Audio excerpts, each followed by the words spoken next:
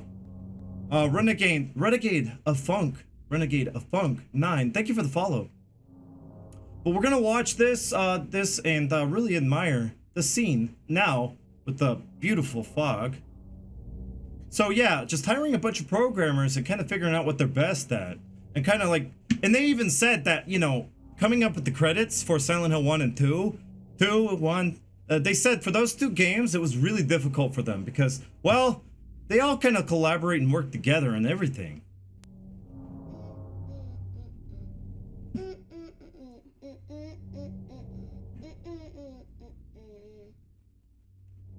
You! It was you, wasn't it? You're the one who stepped And on my now look hand. at how she I don't acts. know. Maybe I did. What's a little girl like you doing here? So he anyway? acts like he doesn't know her. Huh? Are you blind or something? And she's like, what, you don't know me? None of your business. You didn't love Mary anyway. Wait! How do you know Mary's name? What about my manicure? Wow. Laura is an artist. We should get her to design the next Silent Hill. Hold on. I want to get a good look at this, like a close-up. Oh, yeah. That's Ping! Oh my god! It's Ping! Yes, it's Ping! I love it! It's Ping! But, oh, Laura forgot to draw the spots. There's more spots. Laura, come back! There's more spots on Ping. That right there? Well, it kind of reminds me of the teddy bear she's playing with later, right? Oh, you're talking about Resident Evil. I kind of feel like, yeah, that scene makes more sense if you think of it this way. James repressed, ever knowing Laura, and is acting like she's just some random little girl. What's a little girl like you doing around here anyway? And she's like, what? She's like,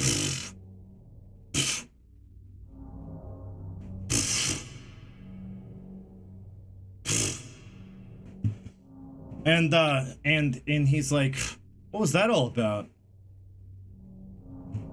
She's like, what? You should know me. Stop acting like you don't know me. It kind of seems that way, don't it? Like they should, like, you know, she's like, you should know who I am. Are you blind? Like, do you not see that it's me, Laura? But that's a beautiful picture. By the way, they did fix something, a hitbox here. Just a normal wall. The graffiti looks like it was done by a child.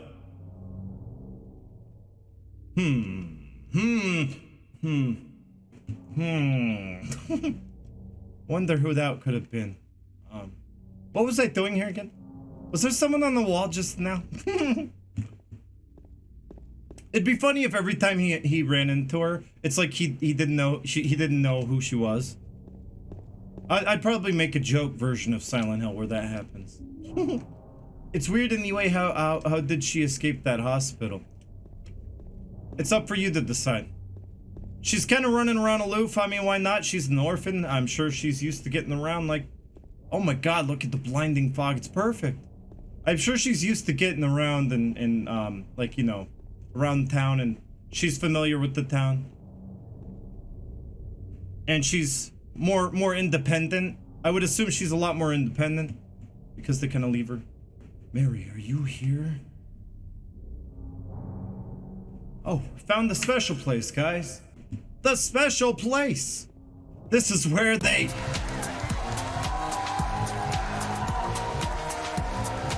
This is where they 69 on the lakeside. 69 on the lakeside. I'm sorry, bear with me, guys. I'll keep going. Maybe, you know, the lake is kind of dried up. They could have done it, you know, in the dried up lake. Another sign, by the way. Sign everywhere, sign. Makes so much more sense that she really doesn't know. She does know James. She thinks he's pretending. I would assume that she thinks James is pretending to not know her, which is why she's just like, you're rude, you know, because she's used to James being that way, because grief, anger, depression, you know, all the themes of all the 5 stages of grief he has been through for 3 years. I'm sure she has seen those stages. She has seen them. Well, at least within that time frame, she's seen how he can be. And, you know, she's some sick joke, you know, he doesn't remember me. That's kind of how I see it. That's true. You know my name, but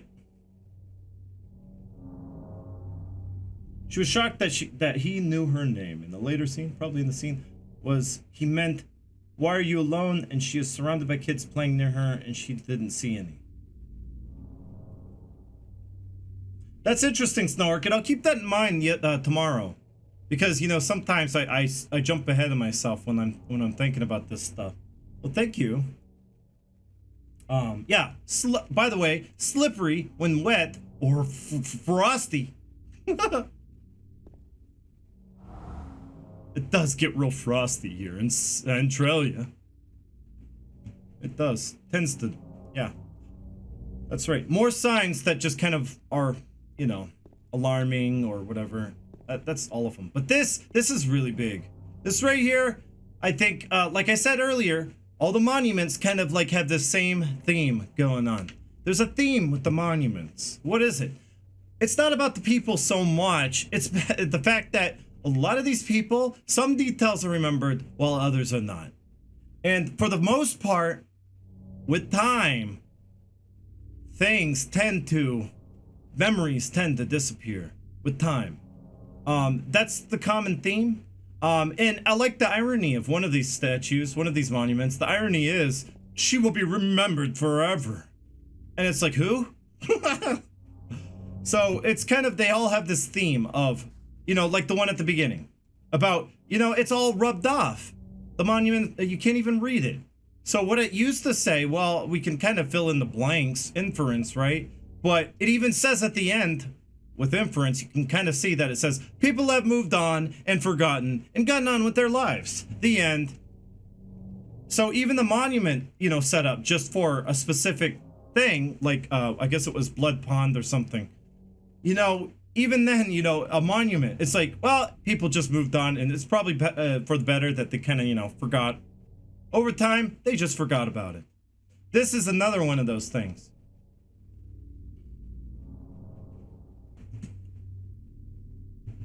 And they do throw these big names at you. You think that it's more important. You put it on the wiki. Patrick Chester, son of Edward, guys. Come on, this is Silent Hill history.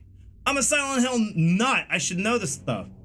I don't think it's really I'm not feeding no negativity. No. No. Slippery when frosty. How is that feeding negativity? Anyway, Patrick Chester, son of Edward. He fought and died for the people, for liberty, and for all our tomorrows. His memory lives on.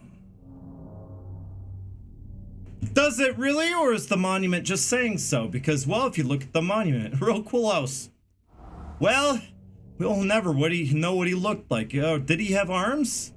I don't even know if Patrick Chester, or is it son of Ed? I don't know. Did he have arms?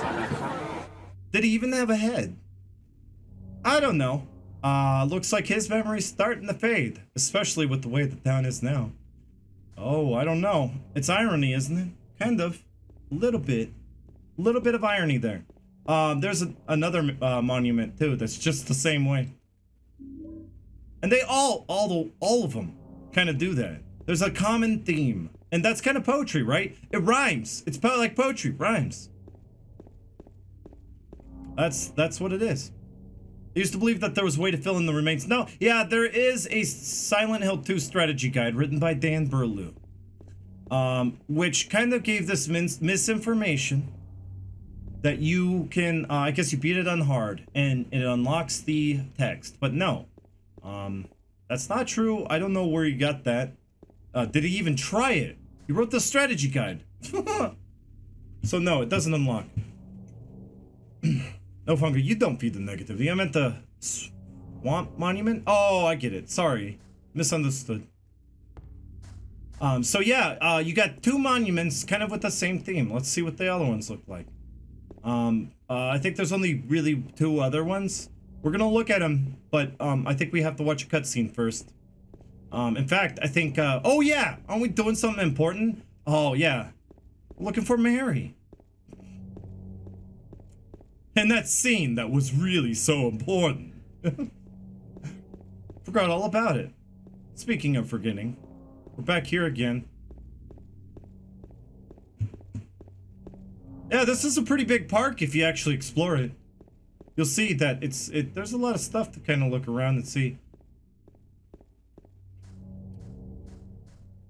Dan Burlew also wrote the Final Fantasy VII strategy guide. I'm sure some of you in here are really familiar with that one. Dan Burlew is, well, I think Dan Burlew was also President Evil. Does anyone remember that name? President Evil? Wrote a lot of fan fiction for Silent Hill back in the day. GameFAQs.com. It's still there too, I think. A lot of misinformation, a lot of bad theories, I would say. President Evil. I like it nice and thick. Oh, that sounds wrong. No. I'm thinking about how, wow, I can't even see that the lake is dried up anymore. Like, that's nice. Look at that fog. Yeah, so, Dan Burlew also wrote the Parasite Eve strategy guide. Wrote the Silent Hill 3. Also did Silent Hill 3 strategy guide where he said, Douglas Cartwright, Heather Morris, which are not the names of the characters. Man. They finally got that fog just perfect. I'm so happy to be playing this. I'm gonna definitely shoot Ratiosinator a message to you know, kind of praise him for this work. But I'm gonna play a little bit more, you know, of course. Tomorrow I'm gonna stream again, probably from this point or a little earlier. We're gonna start over. We're gonna start a new discussion, new day, where we're gonna have to go over some things that we kind of already went over at the beginning of this stream. So I don't want to go on much longer. So here's a scene, very, very important. Thank you for the follow, Benjamin. Rula or Rulala. I can't even talk. Ruala. No, you're not. FMVs look gorgeous. How'd they make it look even better? Late wife. I can't believe it. You could be her twin. Your face, your voice, just your hair and clothes are different. My name is Maria. I don't look like a ghost, do I? See? Feel how warm I am? You're really not Mary. I told you, I'm Maria. Sorry. I was confused. Where are you going? I'm looking for Mary. Have you seen her? Didn't you say she died? Oh yeah, 3 years ago. But I got a letter from her. She says she Well, was don't worry. waiting in our special place. Maria's not judging him. And that's here? Anyway, I haven't seen her. Is this your only special place?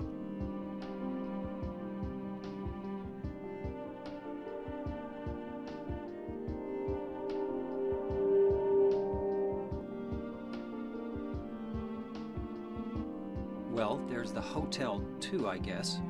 The one on the lake? I wonder if it's still there. The Lakeview Hotel? Yeah, it's still there. So, the hotel was your special place, huh? I'll bet it was. Don't get so mad. I was just joking. Anyway, it's not that way. It's this way.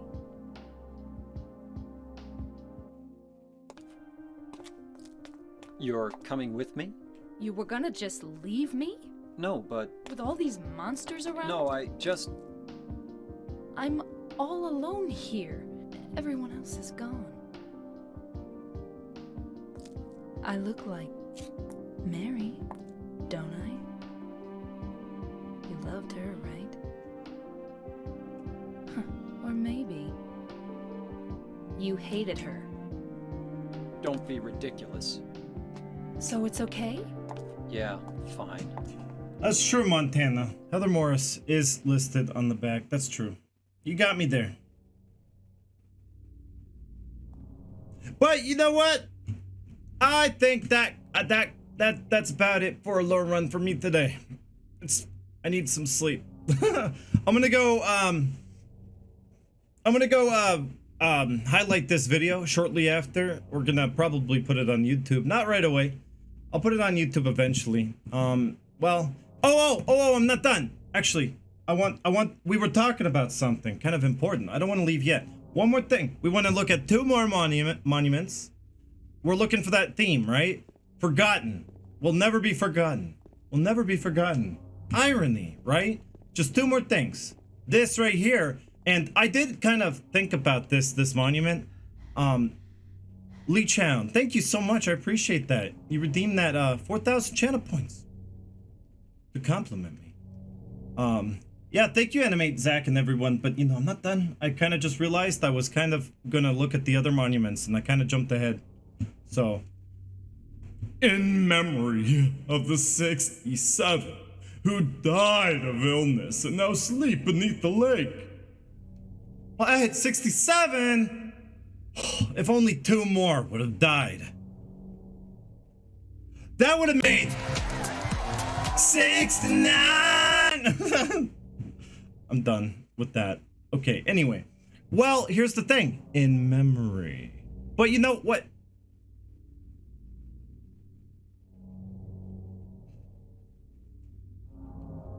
So what really transpired? You know, it's in memory of this thing that we don't really know what transpired. Where are the history books? In memory. Memory, everything talks about memories, fading, or never, or everlasting, forever. Yeah, thank you, Leech Hound, and thank you, Lochner, you guys are nice. We can download this. Oh, yeah, baby. Ketahead Gmail, if you're out there, do throw a link up. Hey, the Yape Empire, or the Yap Empire, I would, hey, do come back tomorrow if you'd like to learn a little bit more about this. Hey, looks like you might. Yape Empire, I'm gonna start from here, actually a little bit earlier, and we're gonna play update 5. We're gonna start right off. I think we're gonna do 1 p.m. But then again, if I start at 11, you know, I might start at 11, but don't count on it. Count on 1 p.m. Saturday, 1 p.m. Central Time, which is 2 hours you know, later than what I normally start at. And I think that would be better for a lot of people, honestly. Saturdays, I tend to do better when I start later. People need to sleep in, right? We're not over. We're not done yet. Here's this one right here. This one. Another monument. Look at that. It's even rubbed off and everything. Blitzkrieg Zeke, thank you. Yeah, you get to sleep in a little bit. Chastity. Thank you for hanging out for as long as you did. There's a link for you too. Cat Ahead Shime did pop it up for you. Hey, thank you, Warrior Within 22. And speaking of, let's see if this is ironic. Victim of persecution by the Puritans. Jennifer Carroll lived with pride and honor. What happened here shall never be forgotten. What happened? I love it. And yeah, they all have this theme of like never be forgotten, and memory, forgotten. Because you know what? In a way, it's kind of like throwing stuff at James, trying to encourage him to kind of look towards the past, maybe. You know, stop, you know, maybe do not forget that memory, that really important one, that you need to remember. You need to remember, James, or you'll never get better. So, I don't know, it could be that. It could just be, you know, it's this common theme that I love. Silent Hill's like poetry, it rhymes. And, you know, we'll talk more about it all when we come back tomorrow. I'm going to have to probably start fresh and kind of reiterate some things, but that'll be fine because it's a perfect location. I wanted to stop here. And I also wanted to start off with Born from a Wish tomorrow. So do make it here on time if at the start of the stream, if you want to see me do a lore run of Born from a Wish. I'd like to do it in order. Chronological order. We're gonna go and we're gonna play as Maria up until this point. Did we just get hit by that Fungo raid? Fungo is here with the raid. Oh, Cheaterbot with the 8 months. Cheaterbot, thank you very much for the 8 months. Fungo, look at Fungo's raids are strong. So proud of him. Those raids are so strong. But welcome everybody. If you've never met me before, I am an Eternal Enigma. We're doing a little, oh my. Big Mama Chungus with a brand new tier 1 subscription. Holy moly.